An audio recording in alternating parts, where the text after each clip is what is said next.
Olha aí, gente, um graxaim, cachorro do mato. Acho que é graxaim mesmo, né? Ah, que belezinha, aproximei aqui. Eu não trabalho com fofofão. Olha lá, ó. Olha lá, foi embora. Embaçou, mas deu pra ver. Fofofão. Olha que legal. Aqui tem um Orthoptera, né? Que é a ordem dos grilos, gafanhotos, esperança. Esse no caso é uma esperança. Olha que legal. Ele aqui, ó, ele tá botando... Ela, né? Tá botando um ovo aqui na folha. Olha que bonito, gente. Fica paradinho aí. E tá colocando.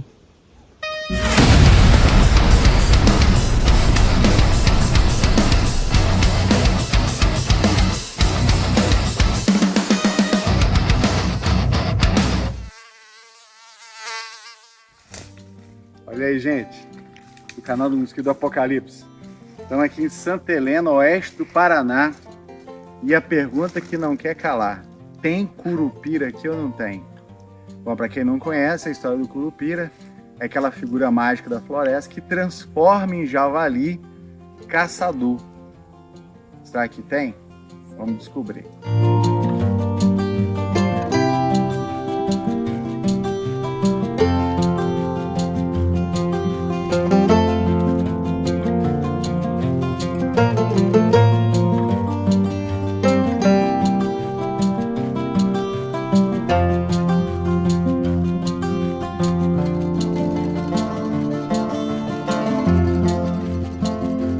Então, pessoal, só para vocês entenderem o trabalho que a gente faz aqui no Refúgio Santa Helena do Paraná, há 40 anos eles fizeram o reflorestamento dessa área em função do enchimento do lago de Itaipu. Então, uma medida compensatória, criaram a reserva, era área de agricultura, e aí 40 anos para cá esse negócio foi se regenerando naturalmente, mas algumas áreas eles fizeram uma intervenção. Eles fizeram o plantio de algumas espécies específicas, né? O que a gente chamaria de reflorestamento homogêneo. Então, 40 anos depois, a gente quer saber como que os bichos que nós trabalhamos respondem a esse tempo, né, de intervenção humana e de regeneração natural. Então, a gente faz coletas em área de regeneração natural, em área de plantio de gabiroba, em área de plantio de ipê e área de plantio de jambolão, que é uma espécie exótica.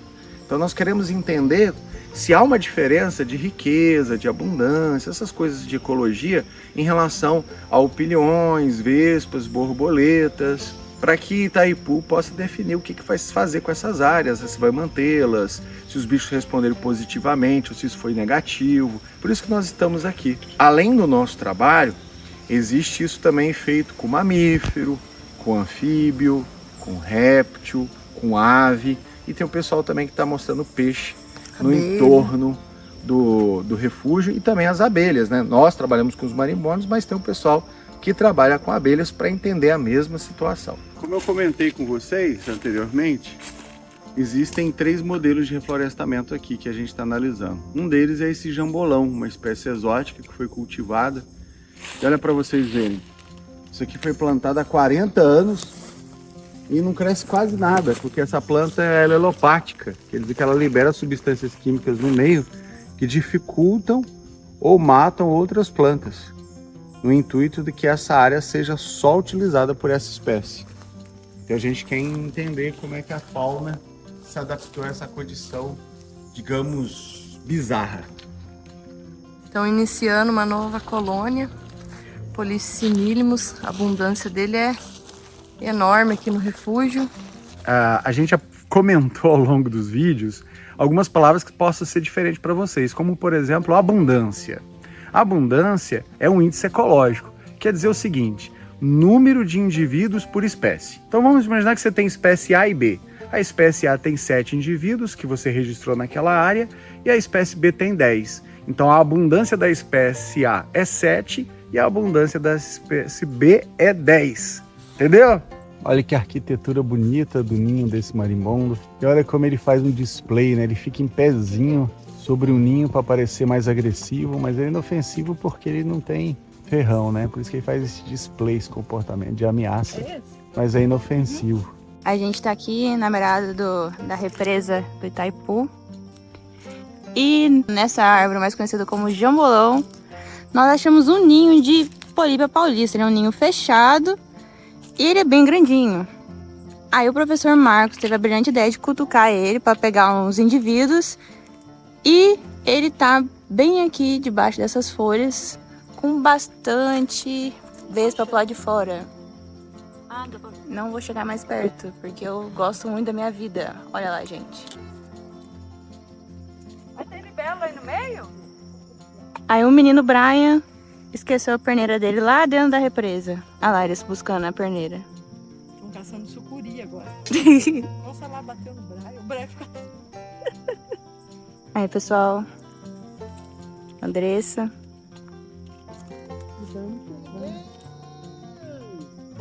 Maluco, gente, maluco. Final de tarde aí do segundo dia de coleta aqui no refúgio Santa Helena e o sol se pondo aí no lago de Itaipu. O pessoal coletando libélula. E é isso. Registrado aí pra vocês. Olha lá o lobinho.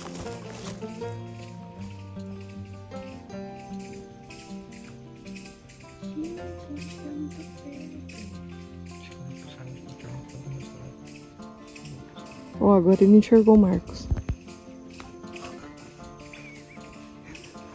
Ó, vem cá pra você ver na câmera lá.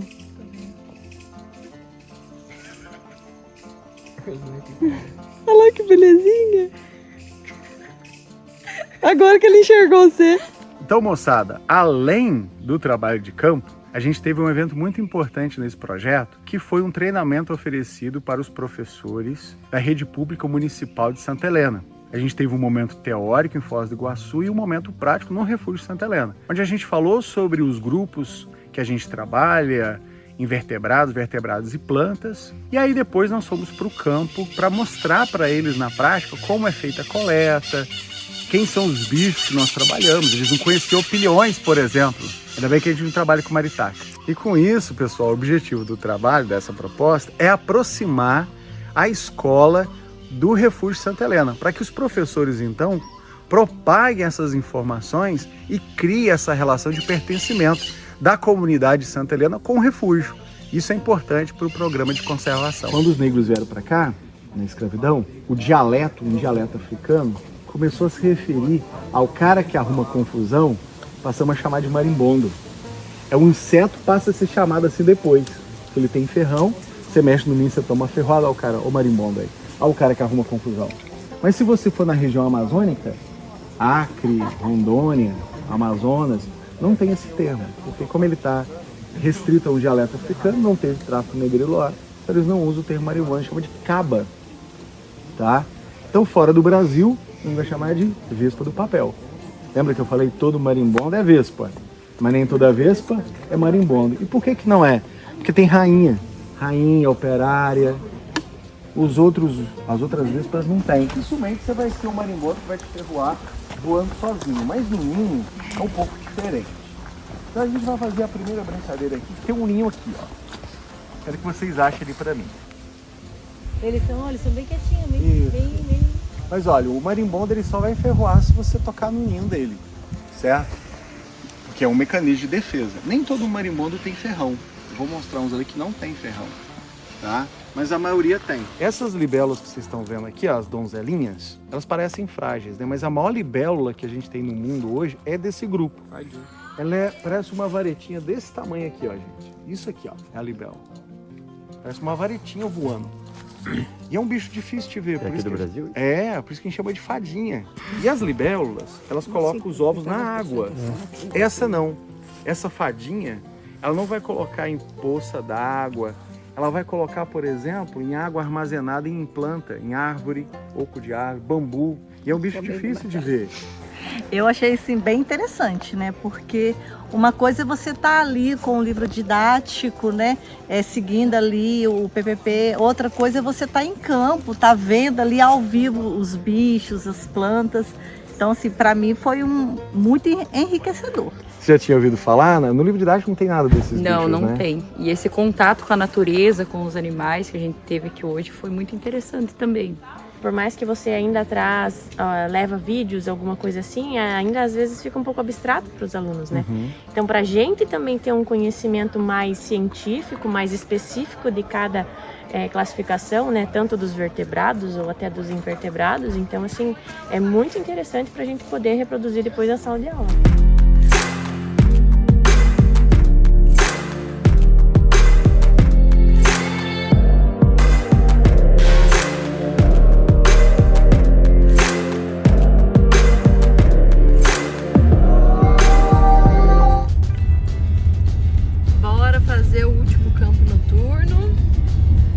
Se hoje nós achamos uma onça aí, vamos pegar no pulsar. O Brian falou que vai abraçar ela, né, Brian? Irei aplicar um golpe de jiu-jitsu nela. E aí nós tiramos uma foto da onça pra vocês verem.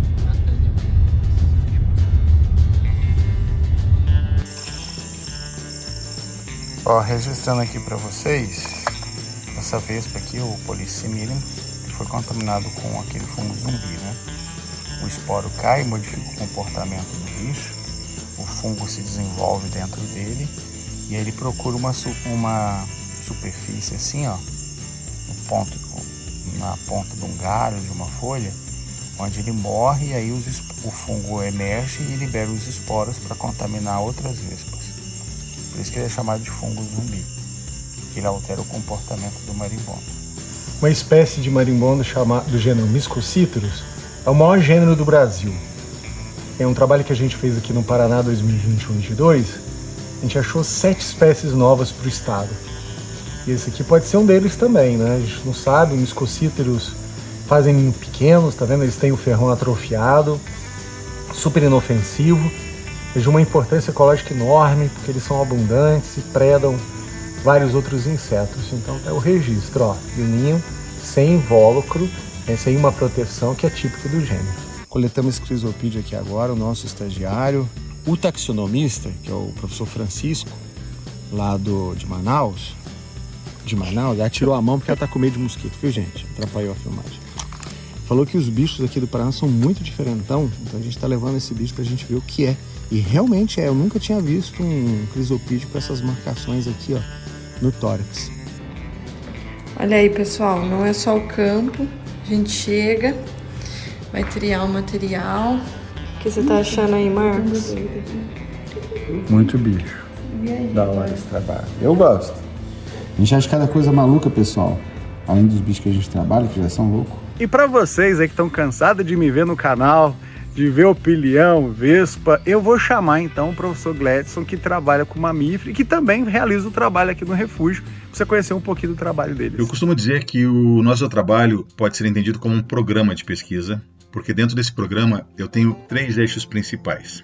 O primeiro deles, a avaliação da mastofauna do ponto de vista da diversidade e todos os componentes que a diversidade contém. O segundo, a gente avalia o processo de defaunação, as consequências da defaunação dentro da unidade de conservação. E o terceiro são as ações de educomunicação, comunicação científica, com apelo biorregional em sociobiodiversidade. Voltando lá para o primeiro, são os mamíferos sendo investigados em nível populacional e também como comunidade, assembleia, com uma miscelânea de métodos. A gente utiliza armadilhas fotográficas, de médio e grande porte, e armadilhas de captura viva para a amostragem dos pequenos mamíferos, né? Esse conjunto de métodos permite que a gente tenha um panorama geral sobre a mastofauna do refúgio, com aspectos de deslocamento de fauna dentro da área, preferência por um tipo ou outro de ambiente, também alguns aspectos bionômicos dos bichos são coletados, temos uma noção boa sobre parâmetros de abundância, a riqueza, por óbvio, dos pequenos, dos médios e grandes, horário de atividade. Esses dados em conjunto são muito úteis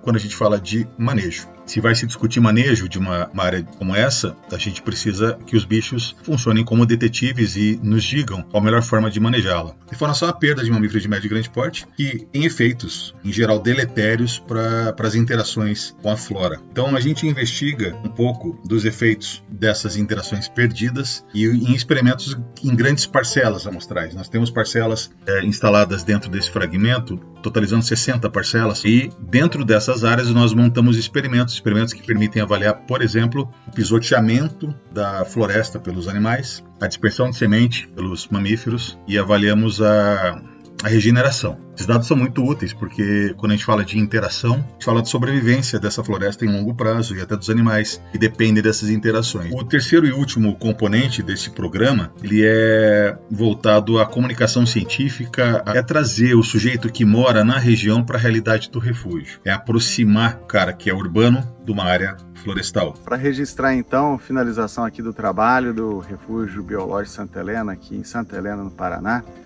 agradecer Itaipu Parktec, parceria aí com o IFPR, Campus Umuarama, Campus Inconfidentes e todos os outros parceiros envolvidos aqui nesse projeto. E ao fundo e o Lago de Itaipu.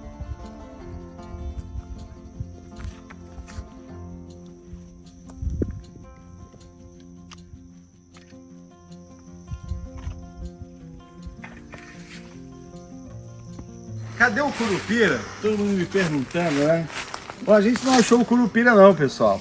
Mas, assim como o Curupira, tem toda uma galera que protege o Refúgio Santa Helena. São os pesquisadores e as instituições envolvidas na parceria desse projeto. E para você que já se perguntou se o Curupira pega pesquisador que nem caçador, de jeito nenhum. Nós somos defensores da biodiversidade, assim como o verdadeiro Curupira. Um abraço.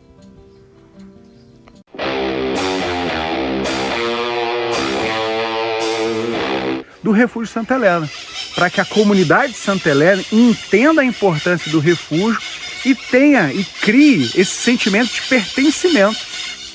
E com isso, o objetivo... Filha da puta. Foi. Gente, registrando aqui para vocês um gafanhoto que a gente conhece popularmente como brasileirinho, né? Olha, verde, amarelo. É um gafanhoto porque ele tem as antenas curtinhas, né? Os grilos têm as antenas do tamanho maior que o corpo. A esperança é verde. Então tá registrado um Consegue ortóptero. pegar um pra gente? Vou tentar pegar. Me larga! Vou soltar aí. Ele vai pular. Beleza! Até mais, otários! Foi embora. Bom, pessoal, senhoras e senhores brasileiros e brasileiras, a Andressa... Não dá pra ver? Não. Então, tchau. Foi, vai. Ó, olha que bonito esse coleóptero. Família também tá difícil. É fácil essa família, já falei dela, mas depois a gente põe pra você. E tá dançando, ó. E aí galera, eu sou o Bear Grylls. Estamos aqui nas terras paranaenses, aqui no refúgio de Santa Helena. Estamos atrás hoje de uma espécie incrível chamada Marcos Magalhães. Estamos um pouco longe dele, porque pode ser hostil, nos atacou. Mas é isso aí, galera. Esse ser aí que está em seu ambiente natural. Vocês podem ver, ele é agressivo e desrespeitoso. Cuidado, Laura. Cuidado, ele está chegando perto. Estamos um pouco longe porque podemos nos ferir. Estamos há 4 dias seguindo essa espécie. Essa criatura ornamental aí com a sua arma na mão. Podemos ver que ele está se limpando.